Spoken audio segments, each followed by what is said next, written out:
Abolo stood on the grand balcony of his luxurious mansion, gazing out at the vast estate that stretched beyond the iron gates. The evening breeze was cool against his skin, but his heart was warm with pride. He had built this empire from the ground up, transforming his small trading business into a sprawling conglomerate. He had wealth, power, and influence, yet, the greatest joy of his life was his little daughter. Baby girl, as he fondly called her, was the light of his existence. She had inherited her late mother Omoya's striking features, the same wide, intelligent eyes and a smile that could melt the hardest of hearts. Every time he looked at her, it was as if Omoya had returned to him in another form. He loved baby girl beyond measure, showering her with affection and attention, always carrying her in his arms whenever he was home. But not everyone in the house shared his sentiments. Adaku, his current wife, sat across the lavish living room, watching the scene with a tight-lipped smile.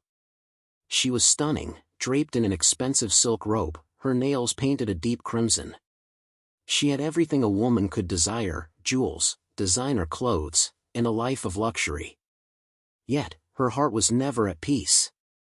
She had fought hard to secure her place as Abolo's wife, stepping into a role once held by the ghost of a woman she could never compete with. Even in death, Omoya still held a place in Abolo's heart that Adaku could not touch. And now, the child, baby girl, was another obstacle.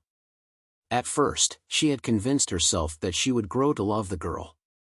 But as time passed, that tiny spark of jealousy grew into a burning fire. It was in the way Abolo looked at her, the way he spoke about her, the way he prioritized her over everything else. Baby girl was the sole heir to Abolo's wealth, the one who would inherit everything he had worked for. What about her? What about the children she would bear? Her hands tightened around the gold bracelet on her wrist. She was pregnant, finally. She had secured her future. But still, a lingering fear gnawed at her. What if baby girl remained the favored one? What if, even after her child was born, Abolo still chose that little girl over her son? What if this girl, with her mother's face, ended up taking everything from her? The resentment festered within her. Every time she saw baby girl in Abolo's arms, she saw a threat. Every time she heard the girl's laughter echo through the halls, it was a reminder of what she didn't have, a love as pure as the one Abolo had for Omoya and her child. She had tried, in subtle ways, to shift his attention, to make herself the center of his world. She threw lavish parties, adorned herself in the finest clothes, and acted the role of the perfect wife. But nothing worked. Baby girl was always there, like an unmovable stone in her path. Adaku's heart was a battlefield of emotions. She wasn't a monster. She didn't hate the child for who she was, she hated what she represented. A threat to everything Adaku had sacrificed for. And so, as she sat there, watching Abolo cradling his daughter with unshakable devotion, she made a silent vow to herself. She would not allow her child, her rightful heir, to live in the shadow of another. Baby girl had to go. The golden afternoon sun bathed the mansion in warm hues, but inside Adaku's heart, a storm raged. She paced the marble floors of her bedroom, her silk robe dragging behind her like the weight of her own thoughts. The more she pondered, the clearer it became: baby girl had to go. As long as she existed, Adaku would always be second in Abolo's eyes. Her child, the one she carried in her womb, deserved to be the sole heir. She needed a plan. It had to be foolproof, something that would erase baby girl without suspicion. She couldn't risk Abolo's wrath, couldn't allow even a sliver of doubt to creep into his mind. At first, she considered taking the child to an orphanage far away, abandoning her where no one would ever find her. But as she sat at her vanity, brushing her thick, dark hair, an even better idea crept into her mind, one that ensured no loose ends. She would make sure baby girl never returned. The next morning, Adaku put on her sweetest smile. She walked into the nursery where baby girl sat playing with her dolls. The innocent child looked up, her big eyes lighting up as she saw Adaku. "Baby girl, would you like to go to the market with Mama today?" Adaku cooed, reaching out her hands. The child clapped excitedly. She loved going out, loved seeing the bustling streets and colorful stalls. she rushed into Adaku's arms without hesitation.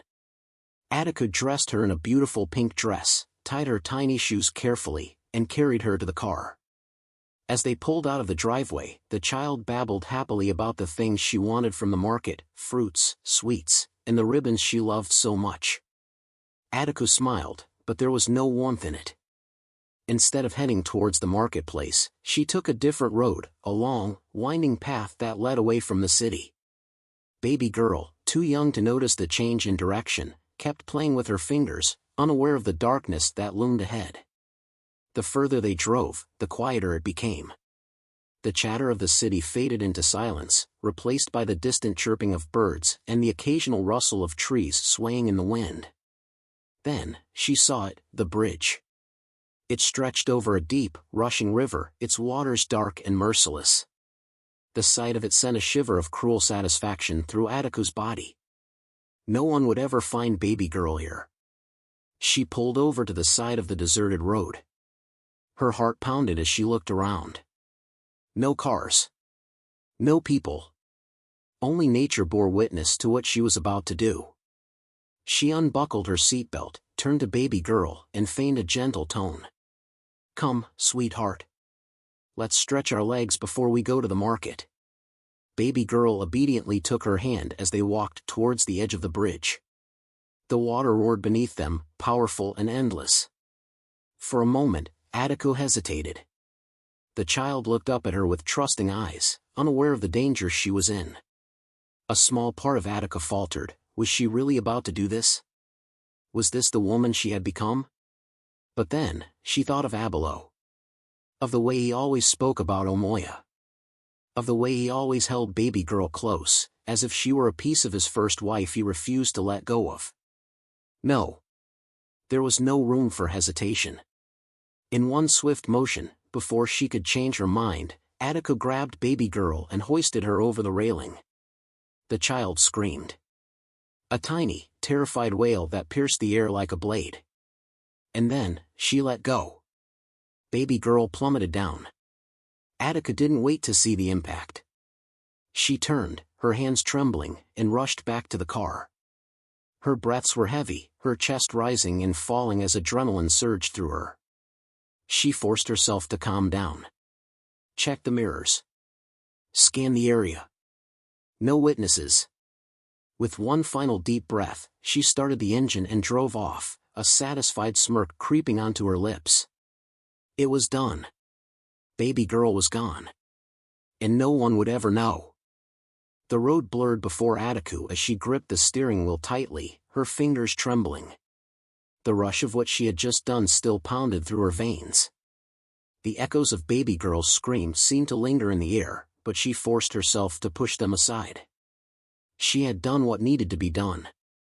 Now, she had to be smart. She had to cover her tracks. She couldn't just return home and say the child had vanished. Abolo would tear the city apart looking for her. No, she needed a story. A tragedy. Something that would explain why baby girl was gone while ensuring no one ever found her. Her eyes darted to the busy intersection ahead. The perfect opportunity. She took a deep breath, pressed her foot against the accelerator, and then, without hesitation, jerked the steering wheel to the side. A loud crash. The impact sent a violent jolt through her body as the car slammed into another vehicle. The sound of shattering glass and twisting metal filled the air, followed by the panicked shouts of bystanders. Pain shot through her arm as she felt her forehead hit the steering wheel, but it was exactly what she needed, a convincing injury to sell her story. Blood trickled down the side of her face, warm and sticky, as she let out a weak, pitiful groan. The world spun around her as doors flung open and people rushed to her aid. "Madam, are you okay? Somebody call an ambulance." Her vision blurred as she allowed herself to sink into the role of the helpless victim. A woman knelt beside her, checking her pulse, while a man peered into the car. "Was there a child with you?" someone asked. Adaku gasped, her voice shaking. "And my daughter, where's my daughter?" The bystanders exchanged confused glances. "We don't see any child here, madam." "Was she in the car?" Tears welled up in Adaku's eyes, tears she forced out with practiced skill. I don't remember, she whimpered. We were on our way to the market, and then everything went dark. My baby, oh God, my baby. Her wails sent a ripple of sympathy through the crowd. When the ambulance arrived, the paramedics gently lifted her onto a stretcher, murmuring reassurances. She clutched one of their arms desperately. Please, find my daughter, she sobbed. As they loaded her into the ambulance, she allowed herself a small, satisfied smirk. The first part of her plan had worked perfectly. The news reached Abolo within the hour. He burst into the hospital, his usually composed face twisted with fear. His chest heaved as he searched the room, his eyes landing on Adaku, who lay in the hospital bed, bandages wrapped around her head, eyes puffy from forced tears. Adaku, he rushed to her side, gripping her hand. Where's baby girl? She let out a choked sob. Abolo. I don't know. I don't remember. We were on our way to the market, and then the crash happened. When I woke up, she was gone. Abolo's breath hitched. Gone? What do you mean gone? I don't know, she cried. Someone must have taken her. Maybe the accident threw her out of the car. I tried to remember, but I can't. She broke down into hysterical sobs, her body shaking. Abolo's world crumbled around him. The days that followed were agonizing. He searched everywhere, police stations, orphanages, hospitals. He put up missing child posters, offered rewards, even went on television pleading for information. The entire city buzzed with the news of the missing girl. But there was nothing. No leads. No witnesses. No trace of baby girl. Days stretched into weeks. Weeks into months. Abolo's once vibrant spirit faded, replaced by exhaustion and grief. He returned home a broken man, drowning in silence and regret. And Adaku? She sat beside him, stroking his back with false sympathy, while inside, she smiled. Adaku reclined on the plush sofa in their grand living room, sipping on a glass of expensive wine, a smug smile playing on her lips. The house was quieter now without that wretched child, and Abolo, though heartbroken, was still by her side. Everything had gone perfectly, baby girl was gone, and there was no one to compete with her for Abolo's wealth. But fate had other plans. One evening, as she admired herself in the mirror, her hands absent-mindedly caressing her growing belly, a sharp pain shot through her stomach. She gasped, clutching her midsection, her knees buckling beneath her. A wave of agony coursed through her body, and within moments, blood pooled beneath her, staining the marble floor. She screamed. Servants rushed to her aid, panic in their eyes. Abolo was at work, completely unaware of the horror unfolding at home. By the time she was rushed to the hospital, it was too late. The doctor's expression was grim as he removed his gloves. I'm sorry, madam. You've lost the pregnancy. Adaku stared at him, her heart pounding in disbelief. No, that's not possible. Check again. I'm truly sorry. Tears streamed down her face, but this time, they were real. The one thing that had guaranteed her hold over Abolo, her unborn child, was gone. The miscarriage was just the beginning of her torment. She tried to conceive again. Months turned into years, but her womb remained empty. She visited doctors, herbalists, and spiritualists. She swallowed strange concoctions, took endless fertility treatments, and spent money on all sorts of remedies, but nothing worked. Desperation consumed her. Her mind twisted with dark thoughts. Perhaps Abolo was the problem? Maybe it was his seed that was barren. And so, she sought other men. At first, it was subtle, a flirtatious glance at the young gatekeeper when Abolo wasn't home. Then, it escalated. A night spent with a servant boy. A secret rendezvous with a local driver. The list grew, yet her belly remained flat. Her womb was cursed. As time passed, her beauty faded, replaced by stress, paranoia, and quiet humiliation. The once powerful, elegant wife of Abolo now roamed in the shadows of shame.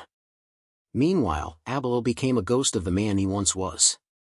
He threw himself into his work, staying at the office late into the night. The weight of his missing daughter never left him. Guilt gnawed at him, whispering cruel thoughts into his ears. Had he failed baby girl? Could he have saved her? But as broken as he was, a dark suspicion festered deep inside him. Something about Adaku's story never sat right. He had loved and trusted her, but the more he thought about that day, the accident, the way she forgot everything, the more his doubts grew. He watched her more closely now. The way her eyes darted whenever he brought up baby girl. The way she dismissed his grief too quickly. The way she avoided talking about the past. And then, the rumors started. Whispers of Adaku's secret affairs reached his ears. At first, he didn't want to believe it. But deep down, he knew. Something was terribly, terribly wrong. The waves crashed gently against the riverbank, the early morning sun casting a golden glow over the quiet fishing village. Mama Blackie, a strong, broad-shouldered woman with skin darkened by years under the sun, walked barefoot along the shore, scanning the water for signs of the morning's catch. But instead of fish, her sharp eyes caught sight of something else. A bundle. At first, she thought it was driftwood caught in the reeds. But as she moved closer, her heart clenched. It was a baby. Soaking wet, pale, and unmoving. She rushed forward, falling to her knees beside the child. With trembling hands, she scooped up the tiny, fragile body and pressed her ear to the child's chest. A faint heartbeat. "Dear heavens," she whispered. "You're alive." Without wasting a second, Mama Blackie wrapped the baby in the cloth draped over her shoulders and carried her home. The small hut smelled of herbs and firewood as Mama Blackie worked tirelessly to bring the child back to life. She dried her off, wrapped her in warm blankets, and fed her weak spoonfuls of honey water. For days, the little one drifted between fever and exhaustion, her tiny body fighting to survive. Mama Blackie refused to leave her side. When the fever finally broke, the child opened her eyes. Big, dark, and filled with quiet curiosity. "You are a fighter," Mama Blackie whispered, smiling. "A miracle." And that's how baby girl became Miracle. The villagers gathered in Mama Blackie's compound, murmuring among themselves as they stared at the child. Where had she come from? Who had left her to die in the river? "We must report this to the police," an elder said. Mama Blackie agreed. Together, she and some village women made the long trip to the nearest police station. A report was filed. A description was given. But days turned into weeks, and no one came looking for the lost child. No family. No father. No mother. It was as if Miracle had been abandoned by the entire world. Mama Blackie made up her mind that day. "This child is mine now," she declared. "She will not grow up alone. She will have a mother." The villagers supported her decision.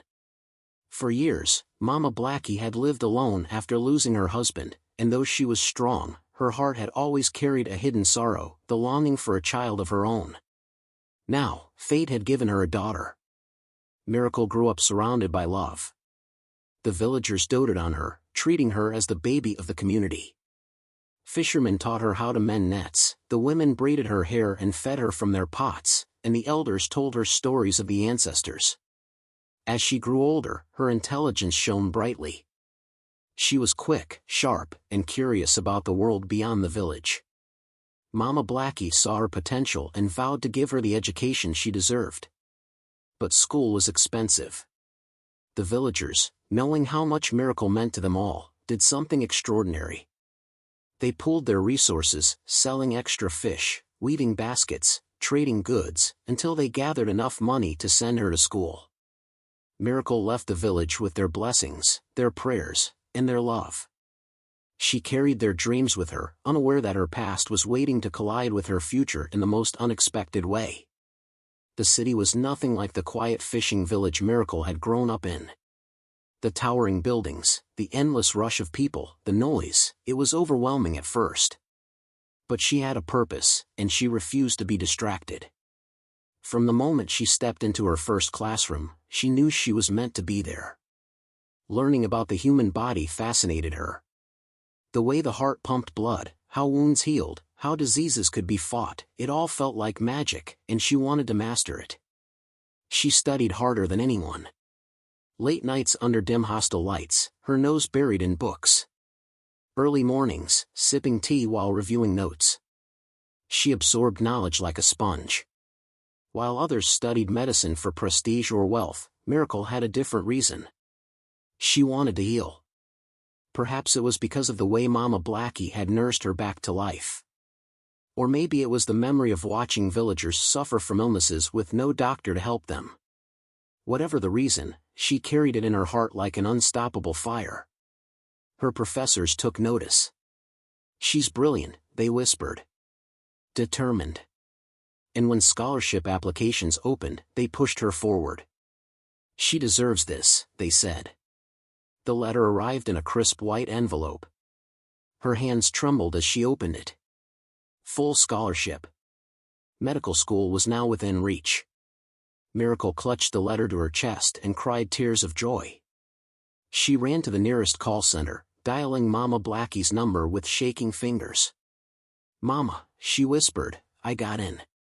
There was silence for a moment. Then a loud, joyous cry erupted from the other end. "My daughter! My Miracle! The whole village will celebrate tonight." And they did. Bonfires were lit. Fishermen sang songs. Women danced under the moonlight. Because Miracle wasn't just Mama Blackie's daughter, she was the daughter of the entire village. Years passed. Miracle grew from a bright-eyed student into a confident, skilled doctor. She saved lives. She comforted the sick. She learned not just the science of medicine, but the art of compassion. She never forgot where she came from. Her mind was filled with memories of the village, the huts, the laughter, the people who had given everything to see her succeed. She had promised herself something. One day, she would go back. One day, she would repay them. She just didn't know that before she returned home, her past was about to find her first. Abolo sat behind his massive desk, staring blankly at the mountain of paperwork before him. He wasn't reading anything, he was just existing, lost in the silence of his empty office. His world had never been the same since baby girl disappeared. Years had passed, yet the pain never dulled. It was a constant ache, a gaping hole in his soul that nothing, not money, not work, not even time, could fill. He had thrown himself into his businesses, expanding his empire until his name commanded respect in every industry he touched. But success tasted like ash. He hardly went home anymore. He couldn't stand the sight of Adaku. He suspected her. He had no proof, but deep in his gut, he knew she had something to do with their daughter's disappearance. The way she avoided the topic, the way she feigned sorrow but never truly grieved, it all gnawed at him. And now, after years of holding everything in, his body was finally giving up. The headache came first. A sharp, splitting pain at the base of his skull. Then the dizziness. The room swayed like a ship caught in a storm. And then, darkness. His body slumped forward, knocking over the glass of whiskey on his desk. His assistant screamed, rushing to his side. "Sir! Sir, can you hear me?" No response. Panic erupted. Calls were made. Within minutes, an ambulance arrived, and the unconscious man was rushed to the hospital. Miracle flipped through patient charts, her mind focused. The hospital was full today, a never-ending flow of patients needing care. She barely had time to breathe, but she didn't mind. She loved her work. Another patient had just arrived, a VIP case. She was assigned to oversee his treatment. She stepped into the private room, clipboard in hand, ready to assess her new patient. But the moment she saw him, she froze. Abolo lay unconscious on the bed, his face pale, his body weakened. Miracle had no idea who he was, but for some reason, a strange feeling washed over her. An odd sense of familiarity. Shaking off the thought, she focused on her duty. Over the next few days, she monitored his vitals, adjusting his medications and ensuring he got the best care. And when Abolo finally woke up, their eyes met. His breath hitched. It was like seeing a ghost. She was the exact replica of Omoya. Her face. Her eyes. Even the way she carried herself, it was like she had stepped out of his memories and appeared before him. You look like someone I knew," Abolo whispered, his voice hoarse. Miracle smiled politely. "I get that a lot. People have lookalikes everywhere." But Abolo couldn't shake it off. As the days passed, he found himself waiting for her visits. When other nurses or doctors came, he waved them away. "I only want Dr. Miracle," he insisted. Something about her presence soothed him. And then, curiosity got the best of him. One evening, as she checked his pulse, he asked, "Doctor, where are you from?" Miracle hesitated, then answered honestly. "I was raised in a fishing village outside the city." Abolo's heart skipped a beat. A fishing village? His pulse quickened. "And your parents?" he pressed. "My mother, Mama Blackie, raised me. I was adopted as a baby." His fingers clenched around the hospital sheets. Adopted. A baby. A village by the water. His mind raced. It was too much of a coincidence. This woman, this doctor, she might be his lost daughter. Abolo sat up in his hospital bed, his mind racing with a mixture of hope and fear. Could it really be her? Dr. Miracle sat across from him, flipping through his medical chart. She was focused, professional, completely unaware of the storm raging inside him. He cleared his throat, his voice hesitant. "Doctor, may I ask you something personal?" Miracle looked up, raising an eyebrow. "Of course, Mr. Abolo. What's on your mind?" He hesitated, unsure of how to phrase it. But there was no point in delaying. He had to know. "You mentioned you were adopted. Do you know anything about where you were found?" Miracle shrugged. "Mama Blackie told me I was found as a baby near the riverbank. No one ever came looking for me, so she raised me as her own." Abolo inhaled sharply. His heart pounded so loudly he could hear it in his ears. His hands trembled as he clenched the sheets beneath him. A riverbank. A baby by the water. His voice dropped to a whisper. "Dr. Miracle, do you have a birthmark on your left shoulder?" Miracle's entire body stiffened. She wasn't expecting that. Slowly, she looked at him, her expression unreadable. "Why do you ask?" Abolo's throat went dry. His entire world seemed to be teetering on the edge of something life-changing. "My daughter, my little girl, had a birthmark there. The day she disappeared, it was the one thing I told myself I would never forget. I need to know." Miracle hesitated, then exhaled softly. Without a word, she reached for her coat, sliding it off her shoulder just enough to reveal the small, distinct birthmark. Abolo gasped. His vision blurred with tears. It was her. He had found his baby girl. The child he thought he had lost forever. A sob broke from his throat as he covered his mouth, his shoulders shaking. Miracle quickly pulled her coat back into place, eyeing him warily. "Mr. Abolo, are you okay?" He wiped his face, trying to steady his breathing. "Doctor, please. I know this sounds crazy, but I think you might be my daughter." Silence filled the room. Miracle blinked. Then she laughed. A short, nervous chuckle. "Mr. Abolo, I think you need to rest. This is—" "I'm serious," he interrupted, his voice desperate. "Please, Miracle, just hear me out." She frowned, her smile fading as she saw the raw pain in his eyes. Abolo reached into his bedside drawer, his hands shaking as he pulled out a photograph. It was an old picture of a woman, beautiful, radiant, with a striking resemblance to Miracle herself. "This was my late wife, Omoya," he whispered. "The mother of my missing daughter." Miracle took the photo hesitantly. The moment her eyes landed on it, her breath caught. It was like staring into a mirror. She looked exactly like this woman. A strange sensation washed over her, a deep, unfamiliar feeling that made her chest tighten. Still, she shook her head, trying to be rational. This could be a coincidence. Abolo looked at her, his eyes pleading. Then let's find out for sure. Please, do a DNA test with me. If I'm wrong, I'll never bring it up again. But if I'm right, he trailed off, unable to finish. Miracle hesitated. This was crazy. But a part of her, deep down, in a place she couldn't explain, wanted to know the truth. Fine, she said after a long pause. We'll do the test. The next few days were the longest of Abolo's life. He barely slept. He barely ate. Every hour felt like an eternity as he waited for the results.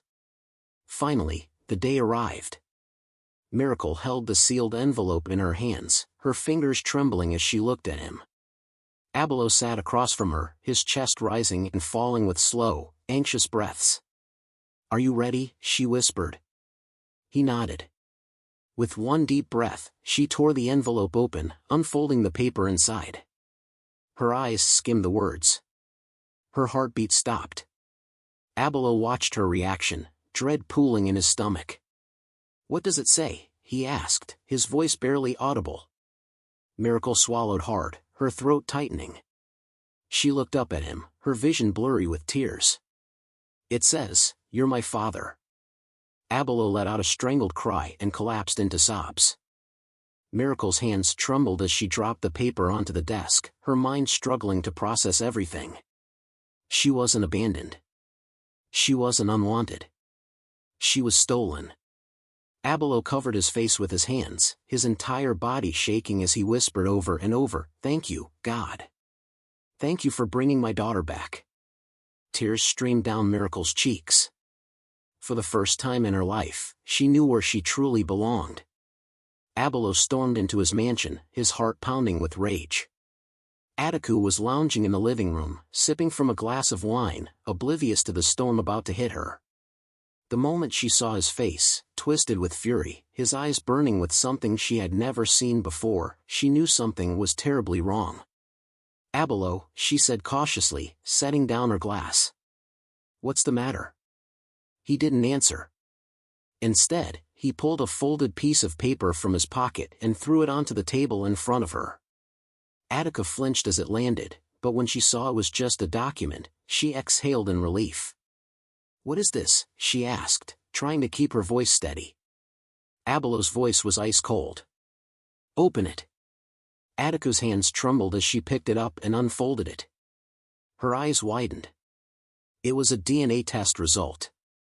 And there, in bold, undeniable print, were the words that sealed her fate. 99.9% probability, biological parent match.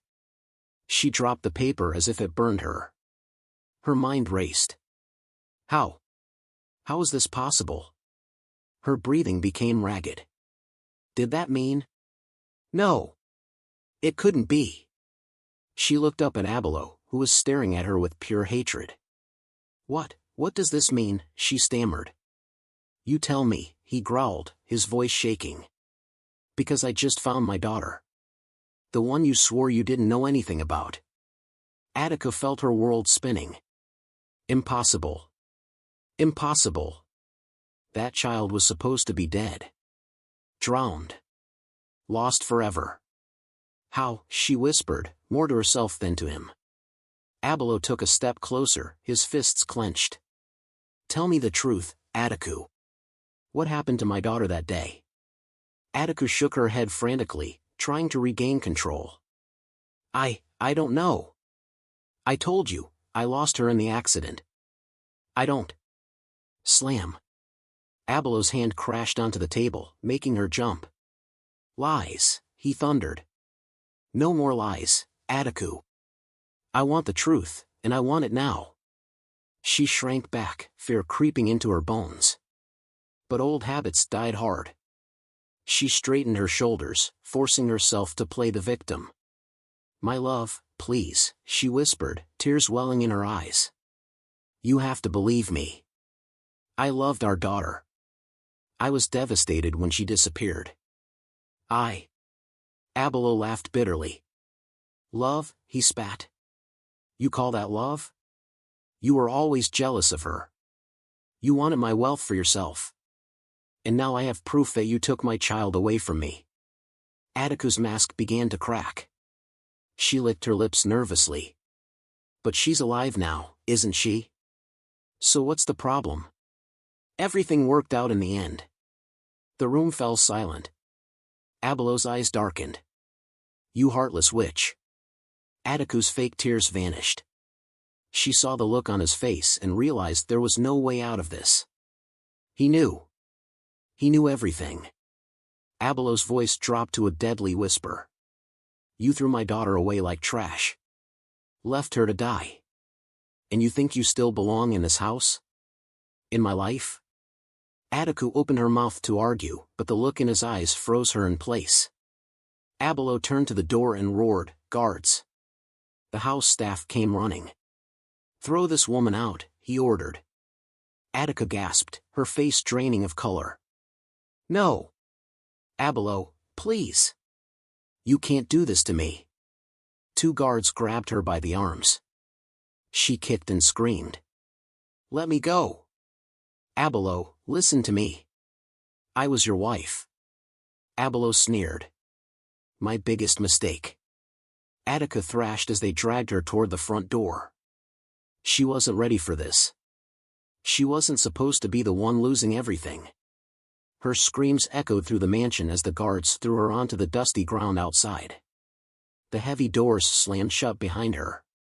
Adaku lay there, stunned, as reality hit her like a blow to the chest. She had nothing. No husband. No wealth. No home. The life she had schemed for, manipulated for, killed for, was gone. Days later, she returned to her childhood village, the place she had abandoned long ago when she married into wealth. But instead of sympathy, she was met with mockery. The villagers, the same people she had once looked down upon, laughed in her face. Look who's back, one woman sneered. Madam Rich Lady, where's your mansion now? Another jeered. Adaku lowered her head, her cheeks burning with humiliation. She had once strutted through these streets like a queen. Now, she was nothing but a disgraced outcast. The weight of her sins pressed down on her. Her greed had destroyed her. Her jealousy had cursed her. And now, she was left with nothing but regret. Abolo stood at the edge of the fishing village, his eyes scanning the simple homes and narrow dirt paths. His heart felt full of gratitude, full of love, full of a second chance he never thought he would have. Beside him, Miracle smiled, inhaling the salty breeze that carried the scent of fish and burning firewood. For years, this had been her home. And in many ways, it still was. The moment they stepped forward, voices rang through the air. Miracle is back, someone shouted. Mama Blackie, come and see, another voice echoed. From a small hut, a familiar figure stepped out, Mama Blackie. Her eyes landed on Miracle first, then on the tall, well-dressed man standing beside her. Abolo's chest tightened. This woman, this simple, kind-hearted woman, had saved his daughter when the world had abandoned her. When he spoke, his voice was thick with emotion. You are the reason my daughter is alive today. Mama Blackie simply smiled. No, my son. She was always meant to survive. God sent her to me. Tears filled Abolo's eyes. I owe you everything. I want to give you a life of comfort, a home in the city, by my side. Anything you want. Mama Blackie chuckled, shaking her head. The city is not for me, my son. My place is here, in my village, among my people. Abolo nodded, but he was not done showing his gratitude. If the mountain will not go to Muhammad, he said with a smile, then Muhammad will come to the mountain. A few months later, a beautiful, modern home stood in the heart of the village, built just for Mama Blackie. It was modest compared to Abolo's mansion, but it was strong, comfortable, and filled with love. And to ensure she never lacked again, he placed her on a lifetime monthly salary. But Miracle had dreams of her own. Standing before the villagers one evening, she raised her voice with determination. "This village raised me, gave me love, gave me everything I have today. And now, it's my turn to give back." The people cheered, but they had no idea just how much she meant it. With part of her inheritance, she built a hospital so no one would ever suffer from lack of medical care again.